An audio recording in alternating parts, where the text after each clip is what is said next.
मैं शपथ लेता हूं कि मैं आजीवन पार्टी के प्रति समर्पित रहूंगा तथा पार्टी के सिद्धांतों को आम लोगों तक पहुंचाने का काम करूंगा। मैं आजीवन दलितों, पिछड़ों, अल्पसंख्यकों और समाज के गरीब वर्ग के उत्थान के लिए संघर्ष करता रहूंगा। मैं कभी भी ऐसा कोई काम नहीं करूंगा जिससे मेरे दल को आघात लगे। मैं कभी भी पार्टी के झंडे को झुकने नहीं दूंगा। पार्टी नेतृत्व द्वारा जो भी निर्णय लिया जाएगा मैं उसका पूर्ण रूपेण पालन करूंगा। लोक जनशक्ति पार्टी रामविलास जिंदाबाद। आदरणीय रामविलास पासवान अमर रहे।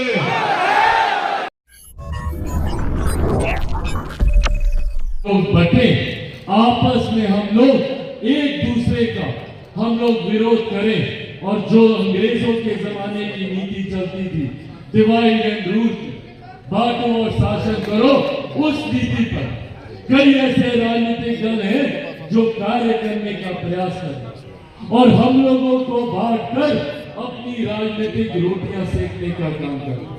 और बड़े बड़े लोग इसमें शामिल हैं, बड़ी बड़ी संस्थाएं इसमें शामिल हैं। मुझे कहने में कोई गुरेज नहीं है। कई बार न्यायालय के द्वारा भी ऐसी टिप्पणी कर दी जाती है जो हम लोगों को बांटने की दिशा में लेकर जाने का प्रयास करती है।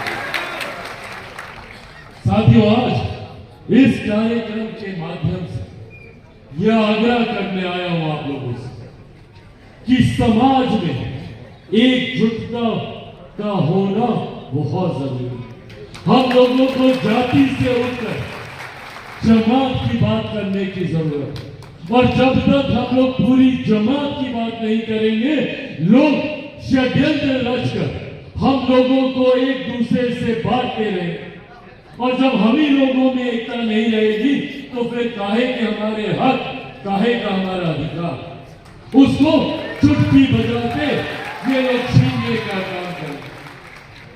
मेरे नेता, मेरे पिता आदरणीय रामविलास पासवान जी जब तक जीवित अपनी अंतिम सांस तक उन्होंने समाज की लड़ाई लड़ने का काम किया।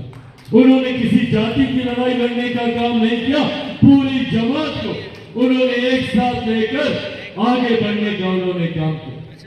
आज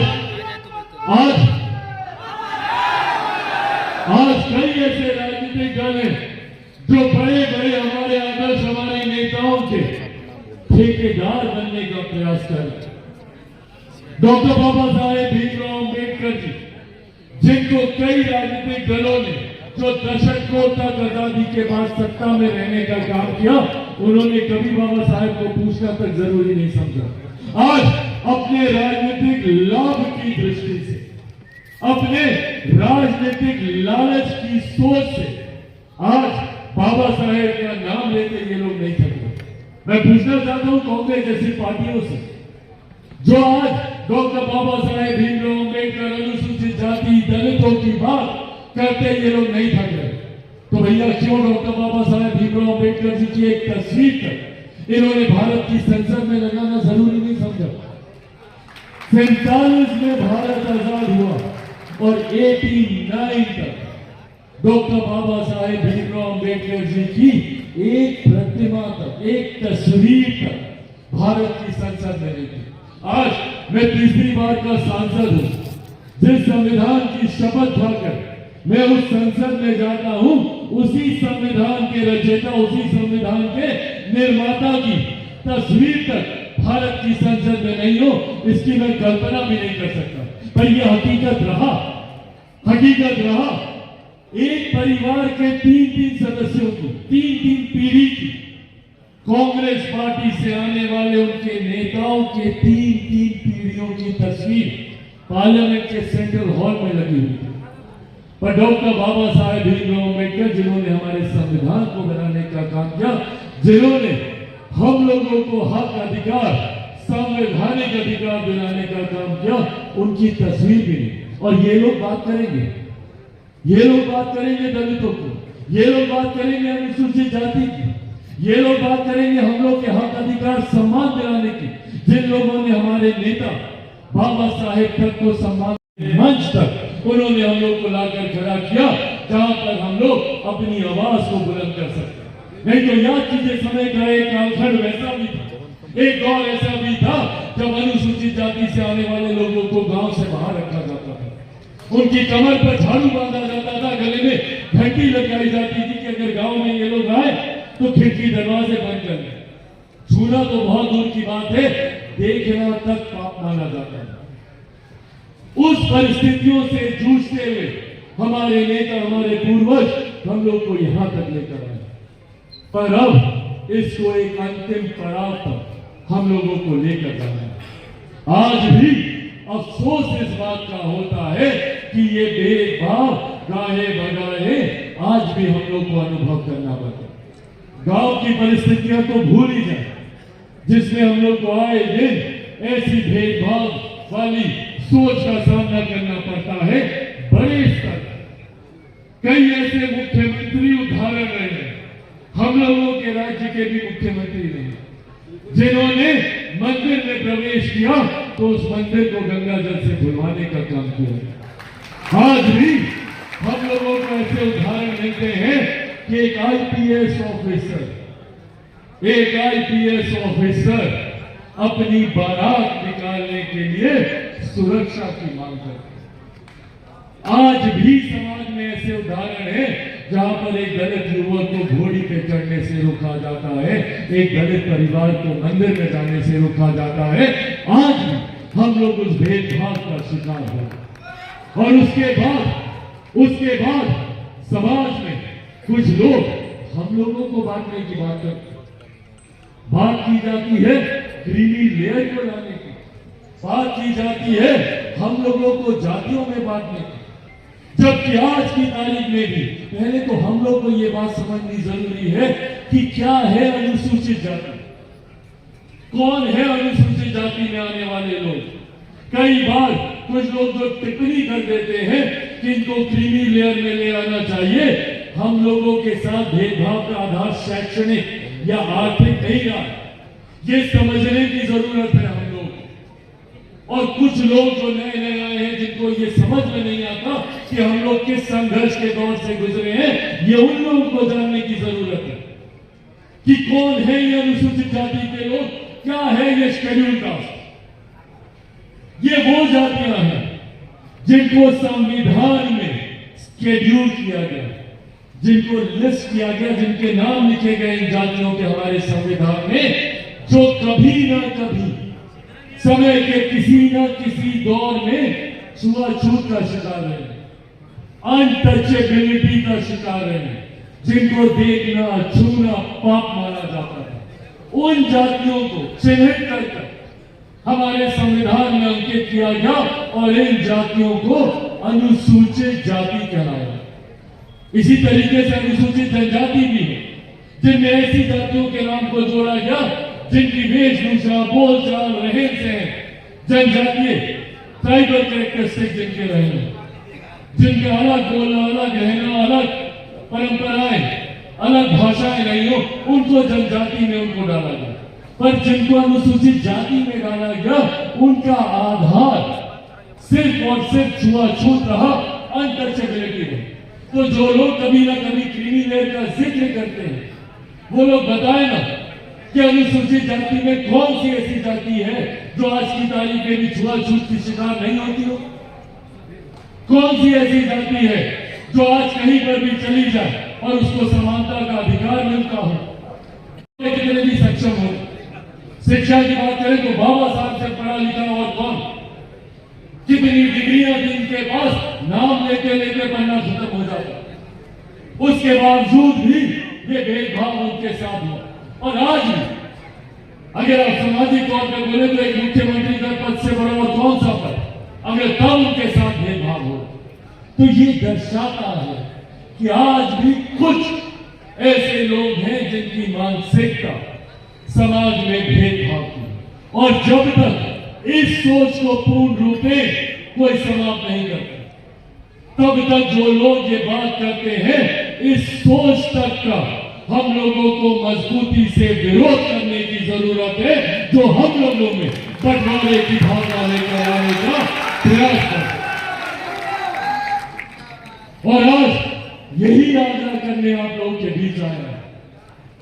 साथियों, मुझे आप लोगों को ये कहने बताने की जरूरत नहीं है, ये वादा मेरा मेरे समाज के लोगों के साथ है, और उससे बड़ा ये वादा मेरा मेरे पिता के साथ है, जिनको मैंने ये वादा दिया है कि उनके हर अधूरे सपने को उनका बेटा पूरा करेगा। ये वादा मैं उनका नहीं,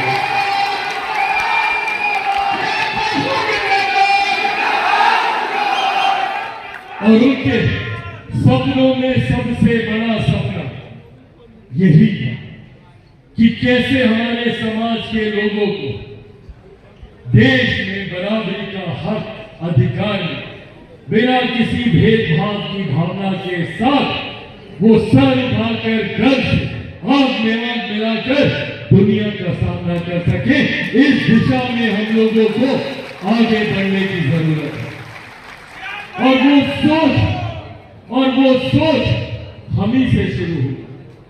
सबसे पहले तो अपने मन से हम लोग को इस बात को हटाने की जरूरत है कि अनुसूचित जाति से आने वाला कोई भी व्यक्ति कमजोर है। हमने इतनी ताकत है कि देश को दुनिया के आवाम से आग मिलाकर बात कर सकते हैं। आज चिराग पासवान कौन है भैया? आप ही लोगों में से आया हुआ एक लड़का। आज देश का दुनिया का कोई आदमी नहीं है जिससे चिराग पासवान आग से आग मिलाकर बात ना करे। दुनिया में कोई ऐसे देश नहीं है जहां पर चिराग पासवान जाकर अपनी बातों को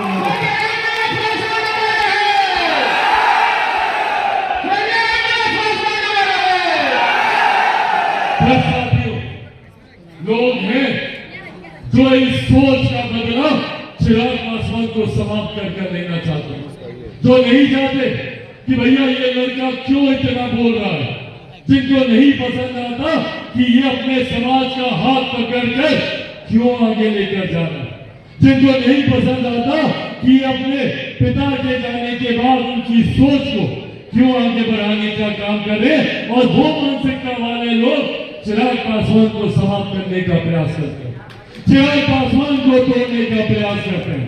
पर आज पुनः आप लोगों के सामने इस बात को कहूंगा कि जो लोग सोचते हैं कि इन बातों से चिराग पासवान टूट जाएगा, घबरा जाएगा, वो लोग भूल जाते हैं कि चिराग पासवान शेर का बेटा है, रामविलास पासवान का बेटा है।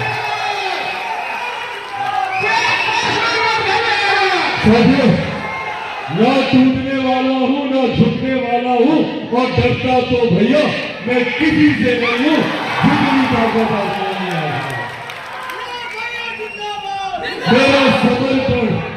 मेरा समर्पण समाज के उस वर्ग के प्रति है जो आजादी के 75 साल के बाद भी मुख्य धारा के साथ नहीं जुड़ पाया। मेरा समर्पण समाज के हर उस व्यक्ति के प्रति है जो आज भी पलायन का शिकार होता है, दूसरे देश, दूसरे प्रदेश जाता है शिक्षा के लिए, रोजगार के लिए, व्यवसाय के लिए। मेरा समर्पण आज भी हर उस महिला और उस बुजुर्ग के प्रति है जो स्वास्थ्य सेवाओं के लिए दूसरे राज्य जाते हैं, हर उस महिला के प्रति है जिसका शोषण, जिसके साथ दुष्कर्म सिर्फ इस सोच के साथ किया जाता है कि वो फलाना जाति से आते हैं। और जब तक इस व्यवस्था को पूरी बार देश में अगर किसी नेता ने डॉक्टर बाबा साहेब भीमराव अम्बेडकर जी को सम्मान देने का काम किया, उनका तैल चित्र भारत की संसद में लगाने का काम किया, वो हमारे नेता आदरणीय रामविलास पासवान जी।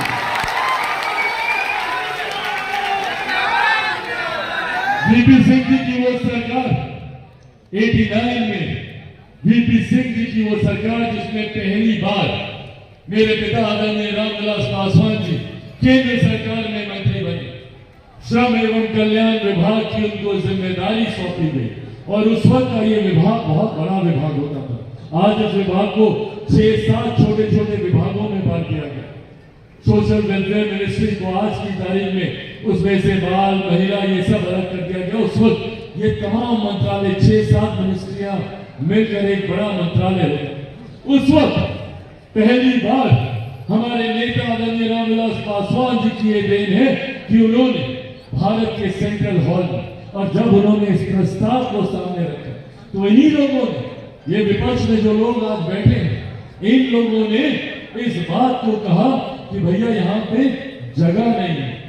उस वक्त हमारे नेता आदरणीय रामविलास पासवान जी ने कांग्रेस के नेताओं को मुंह तोड़ जवाब देते हुए कहा था कि जगह दिल में होनी चाहिए, अगर दिल में जगह है तो दिमाग में अपने आप होना चाहिए। और आज भारत की संसद में सेंट्रल हॉल के अंदर सबसे ज्यादा प्रमुख स्थान पर बाबा साहेब की वो तस्वीर है। ये जानकारी आप लोग के साथ सिर्फ इस उद्देश्य से साझा कर रहा हूं ताकि हम लोगों को ये पता होना चाहिए कि कौन सही मायनों में हमारे हकों के लिए, हमारे अधिकारों के लिए और सबसे ज्यादा महत्वपूर्ण हमारे समाज को सम्मान दिलाने के लिए किसने लड़ाई लड़ी और कौन आदमी यहाँ पे घड़ियाली आंसू बहाने का काम कर रहा है, झूठी बातें करने का काम कर रहा है। आज हम लोग गर्व से बोलते हैं भारत रत्न डॉक्टर बाबा साहेब भीमराव अम्बेडकर, बाबा साहब को भारत रत्न दिलवाने का काम हमारे नेता आदरणीय रामविलास पासवान जी ने किया। 14 अप्रैल को बाबा साहेब की हम लोग जयंती मनाने का काम करते हैं। उनके जयंती दिवस पर छुट्टी की घोषणा करवाने का काम हमारे नेता आदरणीय रामविलास पासवान जी ने किया। साथियों, आज बहुत आसान है कई ऐसे राजनीतिक दलों के लिए बात बात पर आकर बाबा साहेब की जयंती मनाना, बाबा साहेब का नाम लेना, उनके नाम पर हम लोगों को अपने साथ जोड़ने का काम करना, जबकि हकीकत है कि एक लंबे समय तक बाबा साहेब को आजादी के बाद की सरकारों ने पूछना तक जरूरी नहीं समझा। आज हमारे नेता की वजह से न सिर्फ बाबा साहेब को सम्मान देने का काम किया, बल्कि उनके जितने तीर्थ स्थल, ऐसी जगहें जहां पे बाबा साहब का जन्म हुआ हो, मऊ हो या लंदन तक, जहां पर जाकर उन्होंने तालीम शिक्षा हासिल करने का काम किया, इन तमाम स्थानों को चिन्हित कर उसको राष्ट्रीय स्मारक का दर्जा दिलवाकर उनको विकसित करवाने का काम हमारे नेता आदरणीय रामविलास पासवान जी ने किया। साथियों, आज ये जानकारी आप लोगों के साथ साझा कर आप लोगों को ये विश्वास दिलाना चाहता हूं कि मेरे नेता, मेरे पिता ने पूरा जीवन समर्पित किया ताकि हम लोगों की आने वाली पीढ़ी को उस भेदभाव से गुजरना ना पड़े जिस भेदभाव का शिकार मेरे पिताजी की पीढ़ी के लोग, मेरी पीढ़ी के लोग हुए, आप लोगों की पीढ़ी के लोग हो। आने वाली पीढ़ी कम से कम सर उठाकर, आंख से आंख मिलाकर आगे बढ़ने